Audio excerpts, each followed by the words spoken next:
শবনম আপু, আপনাকে না আমার অনেক বেশি ভালো লাগে, কিন্তু আমি না আপনাকে বলতে পারবো না যে আমি আপনাকে ভালোবাসি। কারণ ভালোবাসি শব্দটা না অনেক বেশি কনফিউজিং একটা ওয়ার্ড।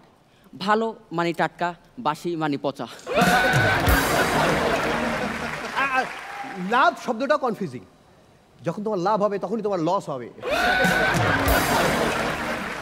তুষার ভাই, যদি কখনো আপনার এক্স ফিরে আসে, যদিও আর আসবে না, তাও যদি আসে, তাইলে বুঝবেন শুধু ঠোঙ্গাটাই আসছে, আর মুড়ি অন্য কেউ খেয়ে ফেলছে।